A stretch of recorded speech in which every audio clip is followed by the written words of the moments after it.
Hey, everybody, it's Greg again. It's another edition of Unbreakable, the podcast.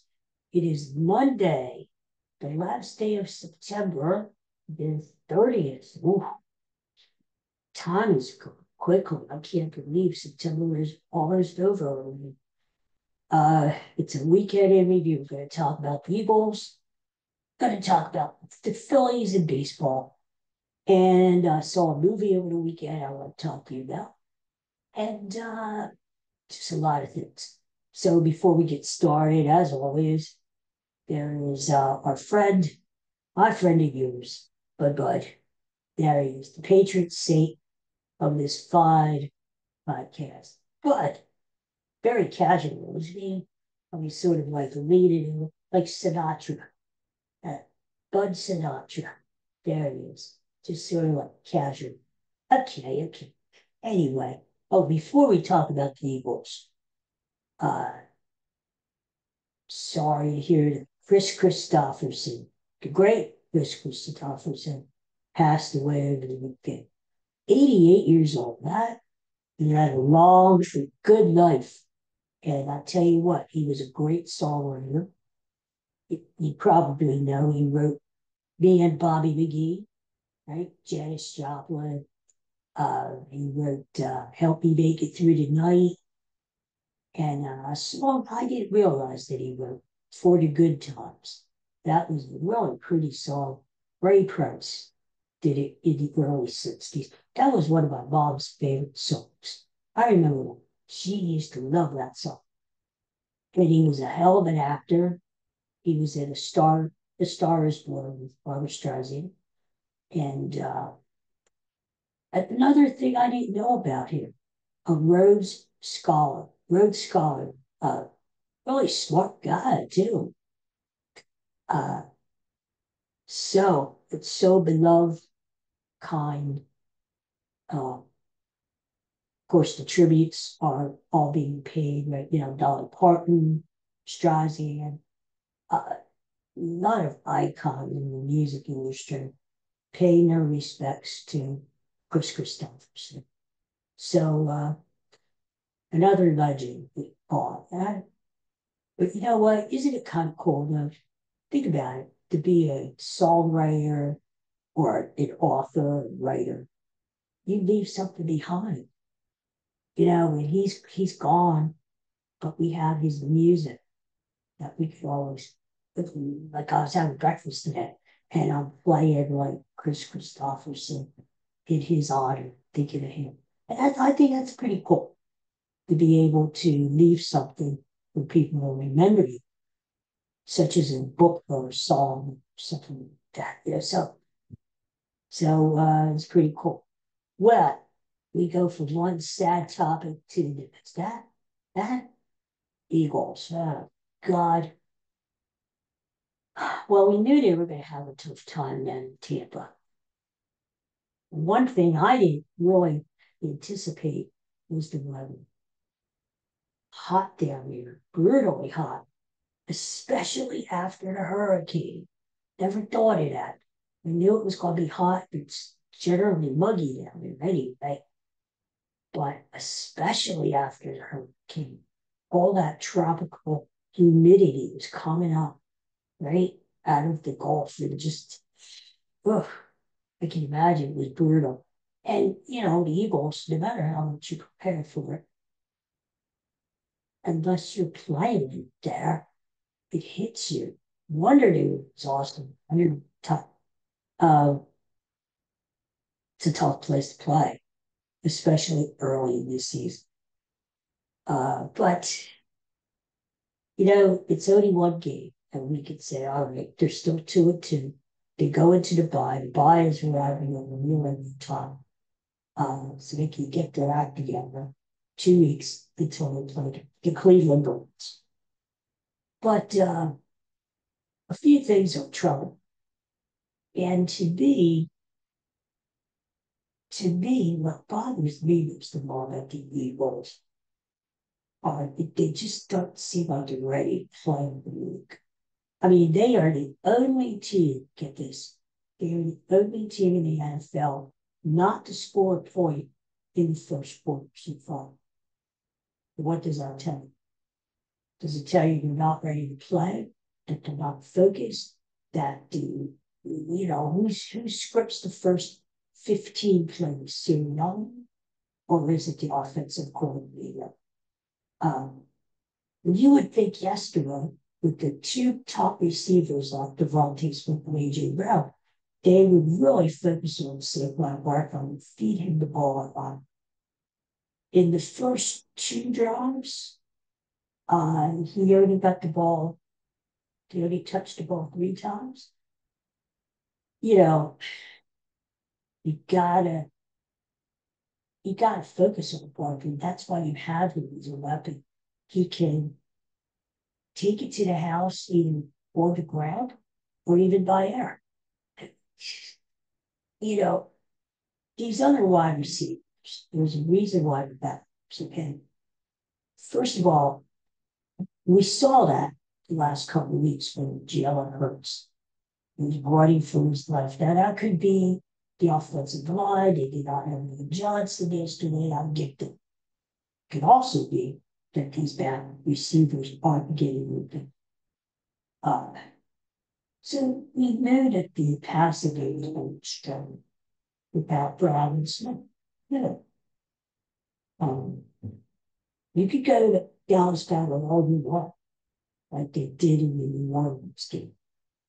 But it's not going to stretch the field for you like those two outside receivers. And Johan Dotson was a waste. Now we know why Washington didn't keep him. The other guys, the rookie, Johnny Wilson, is a rookie. John Ross, there's a reason why he has not been on the team lately. The same way with Paris Campbell. I mean, come on. If you're missing two of your big weapons, you focus on the other weapons. To me, the Eagles are just getting off the bad start, and they're falling behind. Maybe Sirianni should think about it. If he wins the coin toss, taking the ball, not deferring to the second half. What good is it to defer to the second half? Then you're already down 21-7, whatever. Take the friggin' one and see what you can do with it. I mean, yesterday was a perfect example of you should control the clock, run the ball, use Barkley, use Gainwell, control the clock, keep Tampa Bay off the field. And for the defense, so too. The defense of the Baker Mayfield was slicing and dicing. There's no defense. It was almost like Tom Brady was back playing quarterback for Tampa Bay. I'll tell you about Tom Brady, I'm about sick of him as far as the announcing is concerned. The one thing, gushing about the Becky and reliving his days in activity. Wow, sickening. It's almost like having Troy Aikman and Tony Romo do a Cowboys game. Sickening. Sickening. I'm not that impressed with Tom Brady as in the so I know he's to start now. But to me, I don't see a big difference between Greg Olsen and Tom Brady as far as an announcer is concerned. Sorry. Pay Tom Brady all you want. I don't see that big of a difference. I really don't. It's not like Tom Brady is coming and is giving us all this earth-shattering experience and knowledge, right? Anyway. So, I mean, people are calling for Sirianni to be fired. I don't think it should. Although, it's interesting to note, in his last 13 games, Sirianni was 3-10. That's not good. It's showing me that the problems that existed last year remain. Jalen Hurts, okay, holds on to the ball too long, has no presence in the pocket. I'll tell you, The Eagles were wrong about Jalen Hurts. They paid all this money. They invested all this time in Jalen Hurts. If they are wrong about Jalen Hurts, that is going to set this franchise back a long time. They were wrong about Carson Wentz, no matter what you say. And look at all the money and time, draft capital they spent on Carson Wentz. They better not be wrong about Jalen Hurts. But he's got to play better. And keep saying it every week. I gotta play better. They will play better. I get it. The offensive line isn't what it used to be. You were without your weapons used to. I get all that. And it seems like there's some disagreements between the coach and the quarterback. That's not good. And think about it. If it's one or the other, if it comes down to that, they're going to keep the quarterback. They paid a lot of money to. They're going to give him every chance in the world to succeed. Sirianni, no, not so much. They could fire him tomorrow and put, name Kellen Moore as your interim coach for the season, right? It's troubling because we're seeing the same mistakes as we saw last year. Too many penalties. The guys can't tackle with the game. We just see too much inconsistencies. Baker Mayfield looked like he knew what he was doing. Jalen Hurts did it. That may be too simplistic, but that's the way it looked. Baker Mayfield they were satisfied with the short passes. These short passes are safe and they're almost like runs. You get 6 yards, 10 yards, you work your way down the field. Then you take your shot. I don't like the game plans recently. I don't like the fact that the Eagles look unprepared and they're boring, really. Where is all this motion and all this stuff we were promised, right? Where is that? I get it. If you fall behind every single freaking week, it's hard to use some of that stuff because you're out of your game plan, and all of a sudden you have to adjust to being behind. The defense. We keep saying every week, these Georgia guys need to step it up. And they're not stepping it up. Have the Eagles over-evaluated these guys? Avante Maddox is terrible out there. He's brutal. Missing tackles, getting beat in the secondary, committing stupid penalties. This guy's brutal. Darius Slay looks like he's lost a step. I don't know. It's not good. But they're 2-2, right? They're 2-2. But maybe they are what they are. Maybe they're just an average team. Maybe they're not a Super Bowl team. Maybe they are what they are, an average team. There's a long way to go. And the back half of the schedule is backloaded with home games and division games. Hopefully the Eagles figure it out. They have the bye week now. Figure things out. Come back home, play the Browns. Before you know it, you're going to start playing your division games. Washington's really good. They won yesterday. They beat dogs. They beat Arizona. And it's Jalen Daniel looks great. Jaden Daniels was quarterback. They may have failed themselves quarterback in Washington. But let's not worry about them yet. All we can do is hope for the best and hope they work it out.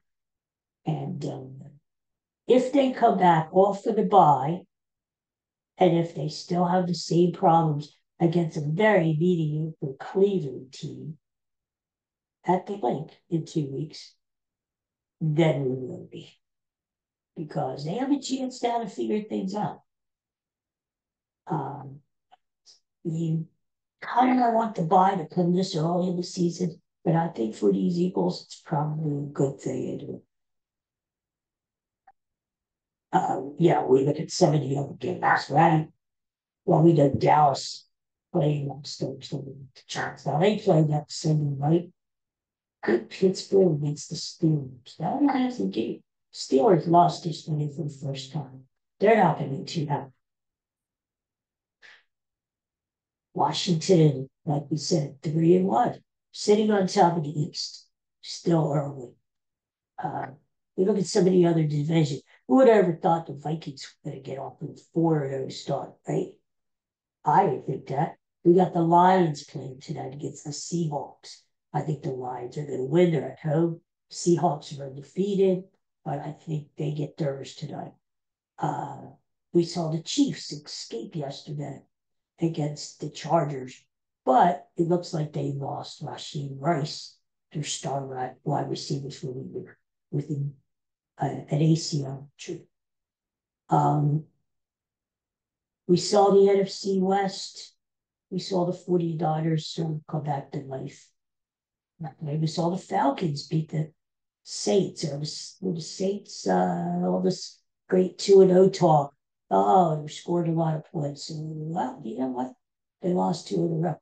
And it's always a close game when the Saints and the Falcons play. You ever notice that? We saw, well, NFC South, Tampa Bay is on top. Who would have thought that, right? Um, we see the Jets losing at home to the Broncos. The Broncos, would we? These Jets with Aaron Rodgers, you're supposed to have this great Super Bowl team. I don't think so. What a game last night. Baltimore woke up and beat the previously undefeated Bills. Baltimore looks like they have their act together. That is one team you have to look out for. We thought last year Lamar Jackson won the MVP. We thought Baltimore here to get to the Super Bowl. They couldn't get by Kansas City. But Baltimore looks like they're getting it together. They have so many ways they can beat you. On the ground with Derrick Henry through the air. Baltimore is a team to be reckoned with. Too many people, I think, counted Baltimore out after they got off to that bad start. But I think you got to look out for the Ravens. So, NFL 4 weeks in. This is what we have. 2 games tonight again. Titans, Dolphins. Yeah. Titans are winless. Dolphins don't look good. Tua is still out. Is he going to come back after his concussion? Not. Let's see next week. And like I said, Lions, Seahawks, that should be a shootout in Detroit. Phillies. Season is done. 95 wins. More wins than I thought they would get. I was hoping they'd get at least 90. I was hoping they would win the NFC East, and they did. And NL East, not NFC East. 95 wins. Nothing to sneeze at. Phillies with the second best record in baseball. They will have home field advantage, even in the World Series. The only snag would be if they play the Dodgers in the league championship series. The Dodgers would have field advantage. But, we've seen the Phillies go up to LA before and win out there. They could do it. Dodgers are a tough team. I mean, look at Ohtani. He's a monster. Ohtani would have won the Triple Crown if not for Luis Arias. San Diego. What about this guy? We don't talk about this guy enough. He won his 3rd straight batting title yesterday. Think about that. He has won 3 straight batting titles with 3 different teams. That's incredible. And nobody talks about this guy. Minnesota, Miami, San Diego, 3 straight fucking batting titles. That's like Hall of Fame worthy stuff, you know? Great hitter. Interesting year in baseball. Think about it. Yankees, Dodgers, the old franchises back in the playoffs. Might need in a World Series. Judge, what did he end up with? 57, 58 home runs. Utani, 53, 54 home runs. Monsters. That would be like King Kong going against Godzilla. Uh, we don't want that to happen. We want the Phillies to get in there. Phillies Yankees would be a great World Series, wouldn't it? Between the Philadelphia and New York, that rivalry. Uh, Phillies Yankees, Phillies have a lot of revenge. Look back to 2009. Look back to 1950. If you want to go back that far, when the Yankees beat the Phillies in the World Series. I think it would be a great World Series. Um, I thought, and I still do, I'm not backing at it. Phillies Orioles, another great World Series, I-95 World Series. But Phillies Yankees would be cool too. But here we are, supposedly the day after the regular season, and the season's not over because the Mets and the Braves are playing a doubleheader starting at 12 o'clock. Here's the deal. If one of those teams sweeps the doubleheader, they're in the playoffs, and the other team is out. If they split the doubleheader, most likely they will have the same record along with the Arizona Diamondbacks. What happens next? I don't know. I was trying to look for that information. I couldn't find it this morning. Would they have a little playoff to get in? I would think they would. That would push the National League playoffs back a little bit. But think about that. They played 162 games. Here we're at the end, and you've got 3 teams possibly all tied for the wild card. Now, San Diego is in. We know San Diego is in. They've got the #1 spot.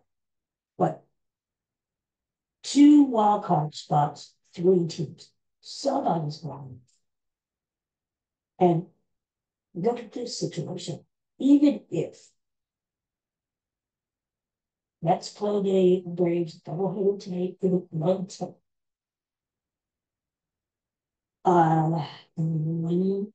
winner of that, if they win 2, is in playoffs, but then they have to go around the road to start the division series tomorrow. This is, again, bearing in mind, we might have many players to determine who is in the wild card. Now, here's the thing. So let's just say the Mets beat the Braves 2-2. I don't think it's going to happen, but let's just say it does. All right, so the Mets have been on the road long time. They played in Milwaukee over the weekend. Now they fly into Atlanta and play a doubleheader, which is grinding on itself. Think about all the pitchers they're going to have to use today just to win those games. And then they have to get on a plane overnight, perhaps fly to San Diego, play in San Diego tomorrow. And that with the time difference, imagine what that's going to do to them after playing a doubleheader. I would say whoever is unlucky enough to have that situation happen to them, that they have to fly to somebody, he's going to lose on Tuesday. If they could stay awake. Now, I would say if they have pitchers who still have arms. There was a situation like that earlier in the season where they played, I forget, I think it was in Atlanta. They played a doubleheader on Sunday. Some scheduling where the team whichever team it was, had to fly to the West Coast the very next day and play game that day. I'm not sure if it was a day game or a night game. And that team ended up losing. Duh, no surprise. So, very interesting. And think about the year in baseball. You had a team, the Seattle Mariners, that were up 10 games in the division at one time this summer, don't even make the playoffs. You have another team that lost 107 games to Kansas City Royals. They are in the playoffs this year. Very, very low to go from worst, not the first, but from worst. You have a Baltimore team that won the division last year that are in the playoffs and as a rotten team this year. The stinking, rotten, cheating Houston Astros made it. They're playing the Detroit Tigers. What about the Tigers? The Tigers are like a Cinderella story. And I'll tell you one thing. The Tigers start tomorrow. They're playing a best-of-3 series in Houston against the Astros. If the Tigers win tomorrow, and they very well may because they have their big stud pitcher, Tarek Skubal, pitching tomorrow. If they win tomorrow, I think the Tigers are going to upset the Astros just because the Astros have home field. Don't forget, the Rangers kicked their asses last year in Houston. I'm just saying. Tigers can actually move on, but they got to win tomorrow behind Skubal. I hope they do. I'm rooting for the Tigers. Matt Veerling. Remember that name? Matt Veerling? He's a big part of that Detroit offense. So Tigers are in. Royals are in. The Guardians. They play this small ball. They have great defense. Play small ball. Great bullpen. They're in. It's going to be a very, very interesting playoff season. Milwaukee Brewers, led by our own Rhys Hoskins. Rhys Hoskins, 26 home runs, 27 home runs on the year, 85 RBIs. He wouldn't look good in red Phillies pitch strips. I'm just saying, hey, the Phillies had a hell of a year. They won the division. They were back in playoffs. But I said it from the start.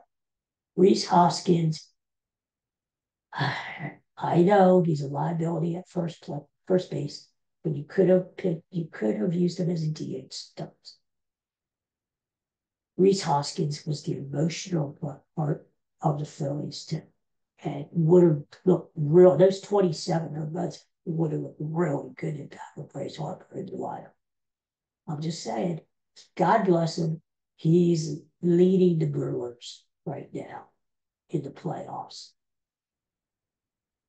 So it's going to be interesting. What we know now is the American League. Tigers play at Houston. Baltimore. Baltimore hosts Kansas City starting tomorrow. So let's see what happens.